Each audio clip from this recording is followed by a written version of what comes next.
Hello students, हम कर रहे थे डेवलपमेंट इकोनॉमिक्स। लास्ट सेशन में हमने की बिग बुश थ्योरी एंड आज हम करेंगे theory of balanced growth. Theory of balanced growth क्या है? जी एक स्ट्रैटेजी है, डॉक्ट्राइन है, जो किस प्रिंसिपल के ऊपर बेस्ड है। जे कहता है कि हमें अपनी इकोनॉमी को डेवलप करने के लिए सभी सेक्टर्स में साइमल्टेनियसली इन्वेस्टमेंट करनी पड़ेगी, तब जाकर हमारी इकोनॉमी डेवलप करेगी। तो बैलेंस्ड ग्रोथ, बैलेंस का मीनिंग हमको हर एक सेक्टर में बैलेंस बनाना है, फिर जाकर इकोनॉमी डेवलप करेगी। हम चाहते हैं हम इंडियन इकोनॉमी जो अंडर डेवलप है इसको डेवलप कर सके। जी डेवलपमेंट इकोनॉमिक्स का पार्ट है। डेवलपमेंट का मीनिंग क्या है? जो अंडर डेवलप इकोनॉमीज है उनको कैसे डेवलपमेंट करनी चाहिए। उनमें बहुत सारे प्रॉब्लम्स हैं, इकोनॉमिक प्रॉब्लम्स है, रीजनल प्रॉब्लम्स है।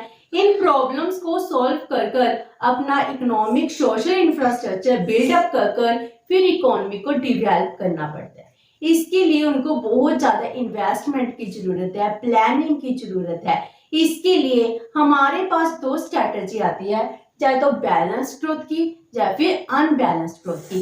बैलेंस्ड ग्रोथ थ्योरी यही कहती है कि हमको अपनी इकोनॉमी में बैलेंस क्रिएट करना है। बैलेंस किस में क्रिएट करना है? जितने भी सेक्टर्स हैं सभी के सभी सेक्टर्स में बैलेंस क्रिएट करना पड़ेगा, फिर जाकर हमारी इकोनॉमी डेवलप करेगी। इसको लेविस ने कैसे डिफाइन किया है? He said balance growth means that all sectors of the economy, means economy के जितने भी सेक्टर्स हैं सभी सेक्टर्स शुड ग्रो साइमल्टेनियसली। जितने भी सेक्टर हैं सभी के सभी सेक्टर्स साइमल्टेनियसली ग्रो करने चाहिए। बैलेंस बनाना पड़ेगा किसमें? जितने भी सेक्टर्स हैं इकोनॉमी के। So as to keep a proper balance, इसके लिए हमें क्या करना है? प्रॉपर बैलेंस मेंटेन करना है। किसके between the industry and agriculture. Means हम कहते हैं ना हमारी एग्रीकल्चर सेक्टर को डेवलप करे या इंडस्ट्री सेक्टर को डेवलप करे, कहते हैं इनमें बैलेंस बनाओ। एग्रीकल्चर को भी डेवलप करना है, इंडस्ट्री सेक्टर को भी डेवलप करना है, क्योंकि ये दोनों सेक्टर एक दूसरे के कॉम्प्लीमेंट्री हैं, ना कि कॉम्पिटिटर है। एग्रीकल्चर सेक्टर इंडस्ट्री सेक्टर की हेल्प करता है, इंडस्ट्री सेक्टर एग्रीकल्चर सेक्टर की हेल्प करता है। एग्रीकल्चर सेक्टर है जो इंडस्ट्री सेक्टर के लिए फैक्टर प्रोवाइड करता है, मार्केट प्रोवाइड करता है, प्रोडक्ट प्रोवाइड करवाता है। एंड इंडस्ट्री सेक्टर एग्रीकल्चर को मॉडर्नाइज बनाने के लिए मशीनरी प्रोवाइड कराती है। ये दोनों सेक्टर्स क्या है? एक दूसरे के कॉम्प्लीमेंट्री हैं। हमको इन सब सेक्टर्स में प्रॉपर बैलेंस बनाने की जरूरत है। And between the production for home consumption, means हमारी डोमेस्टिक घर की कंजम्पशन में, एंड किसमें बैलेंस बनाना है? Production for exports. हम अंडर डेवलप्ड इकोनॉमी है, हमको फॉरेन एक्सचेंज भी अर्न करनी है, तो इसके लिए हमें एक बैलेंस बनाना पड़ेगा कि हमको कितनी प्रोडक्शन करनी है कंजम्पशन गुड के लिए, कितनी घर के लिए करनी है और कितनी सरप्लस है जो हमको एक्सपोर्ट करनी है। तो domestic trade and international trade, इन दोनों में भी बैलेंस बनाना पड़ेगा, तब जाकर हम डेवलप कर सकेंगे।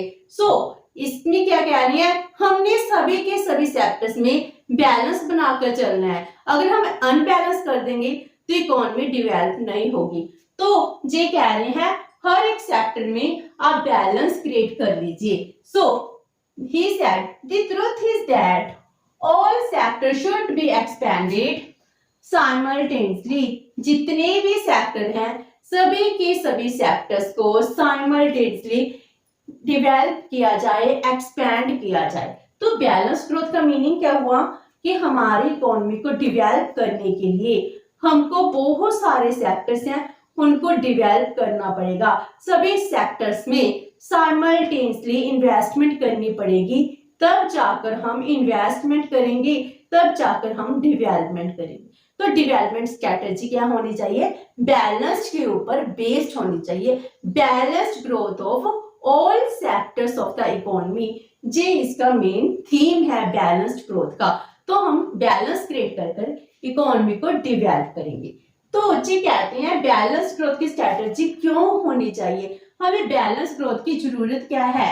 तो basis of the theory of balance growth, balance growth की स्ट्रैटेजी की जरूरत टू वे से है, सप्लाई साइड से एंड डिमांड साइड से।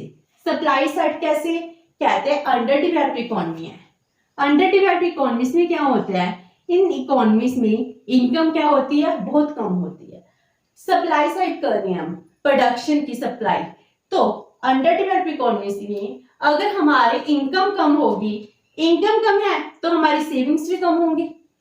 अगर मेरी इनकम कम है, मैं अपनी इनकम का 70-80% कंजम्पशन नीड्स पर ही लगा देती हूँ, मेरे पास पीछे से बहुत कम सेविंग्स बचती हैं। इसीलिए जो अंडर डेवलप्ड इकोनॉमीज होती हैं, इनमें इनकम कम होने की वजह से सेविंग्स भी कम होती हैं। अगर मेरी सेविंग्स कम होगी, सेविंग कम है तो इन्वेस्टमेंट भी कम होगी, क्योंकि हम देखते हैं कि saving is always equals to investment. अगर सेविंग्स कम है तो इन्वेस्टमेंट के लिए हमारे पास पैसे भी नहीं आ रहे, तो सेविंग्स कम होने की वजह से इन्वेस्टमेंट कम है। अगर बिजनेस में हम इन्वेस्ट नहीं करेंगे तो इकोनॉमी डेवलप कैसे करेगी, इन्वेस्टमेंट कम होगी तो प्रोडक्टिविटी भी कम होगी। हम प्रोडक्टिविटी कैसे इंक्रीज कर सकते हैं, by way of the capitalization. हमें मशीनरी की जरूरत पड़ती है, तब जाकर प्रोडक्टिविटी इंक्रीज करती है। तो इनकम कम होने की वजह से सेविंग कम, सेविंग की वजह से इन्वेस्टमेंट कम, इन्वेस्टमेंट कम होने की वजह से प्रोडक्टिविटी कम। अगर प्रोडक्टिविटी कम है तो फर्दर हमारे पास इनकम भी कम अर्न होगी, क्योंकि प्रोडक्शन कम होगी, प्रोडक्शन कम होने की वजह से उसको सेल करके हमारी इनकम भी कम आएगी। तो ये सर्कल फिर से रिपीट होता जाता है। ये कहते हैं अंडर डेवलप्ड इकोनॉमी में सभी सेक्टर अंडर डेवलप्ड होते हैं, सभी सेक्टर्स में कम इनकम होती है। अगर हम इस सर्कल को तोड़ना चाहते हैं, लो की जगह हमें high income, high saving, high investment चाहिए, इसके लिए हमको जरूरत है कि हमको जितने भी सेक्टर्स हैं इकोनॉमी के, उन सभी सेक्टर्स को साइमल्टेनियसली ग्रो कराने की। अगर वो सभी के सभी सेक्टर साइमल्टेनियसली ग्रो करेंगे तभी जाकर इकोनॉमी डेवलप करेगी। So he said we need to develop all different sectors of the economy. एक टाइप के सेक्टर नहीं, कौन से सेक्टर, डिफरेंट सेक्टर्स हैं, उन सभी different sectors of the economy को डेवलप करने की जरूरत है, तब जाकर हमारी इनकम जो लो है लो हाई में कन्वर्ट होगी, फिर जाकर अंडर डेवलप इकोनॉमीज डेवलप करना शुरू करेंगी। इसके लिए वो कहते हैं हमें बैलेंस्ड ग्रोथ की जरूरत है।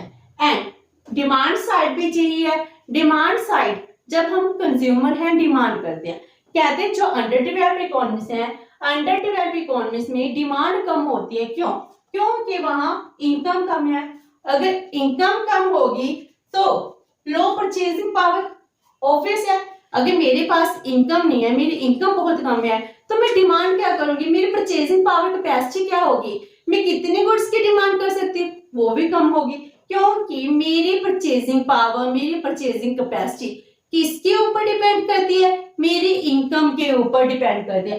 क्योंकि हम अंडर डेवलप्ड है, हमारी इकोनॉमी में सभी के सभी लोगों की इनकम कम है, इनकम कम होने की वजह से परचेजिंग पावर कम है। अगर परचेजिंग पावर कम है, कैपेसिटी नहीं है मेरी, तो मैं डिमांड भी कहां से करूंगी, मेरी डिमांड भी बहुत कम होगी। अगर डिमांड नहीं होगी तो प्रोडक्शन किस लिए होगी, इकोनॉमी में डिमांड नहीं है तो प्रोडक्शन भी नहीं होगी, इन्वेस्टमेंट भी कम हो जाएगी। अगर इन्वेस्टमेंट कम हो जाएगी तो फर्दर यही प्रोसेस स्टार्ट हो जाएगा। तो इन्वेस्टमेंट कम होने की वजह से प्रोडक्टिविटी कम हो जाएगी, एंड प्रोडक्टिविटी कम होने की वजह से इनकम भी कम हो जाएगी। तो जिस सर्कल फिर से चलता जाता है, तो इनकम कम होने की वजह से ही सारी की सारी प्रॉब्लम्स क्रिएट हुई हैं। इनकम कम है, परचेजिंग पावर, डिमांड कम है, तो demand side and supply side both side क्या है, हमारी इनकम कम हो रही है। तो इस vicious circle of poverty, vicious circle of low income को ब्रेक करना पड़ेगा। इसको ब्रेक करने के लिए हम किसकी जरूरत है, हमको जरूरत है ह्यूज इन्वेस्टमेंट की। इसके लिए जितने भी इकोनॉमी के सेक्टर्स हैं, सभी के सभी सेक्टर्स को साइमल्टेनियसली डेवलप करना पड़ेगा, फिर जाकर हम डेवलप कर पाएंगे। सो ये थ्योरी किसके ऊपर बेस्ड है, ये थ्योरी बेस्ड है balance between the all sectors of the economy. ये थ्योरी सिर्फ एक ऑथर ने सुजेस्ट नहीं की, इसको बहुत सारे इकोनॉमिक्स ने सुजेस्ट किया है, जैसे लेविस हो गया, रोडान हो गया, ऑथर चंग हो गया, हिंग्स हो गए, देन नर्सी हो गए। बहुत सारे इकोनॉमिक्स हैं जो फेवर करते हैं बैलेंस्ड ग्रोथ को, जिससे अंडर डेवलप्ड इकोनॉमीज डेवलप कर सकती हैं। तो चौथा मीनिंग एंड रैशनल कि हमें बैलेंस्ड ग्रोथ की जरूरत क्यों है। नेक्स्ट सेशन में हम करेंगे explanation of the theory of balanced growth. Hope so कि आपको ये सेशन अच्छा लगा होगा। अगर आपकी कोई क्वेरी है तो post it in the comment box and video अच्छी लगी तो please like and share with your friends. Thank you so much and have a nice day.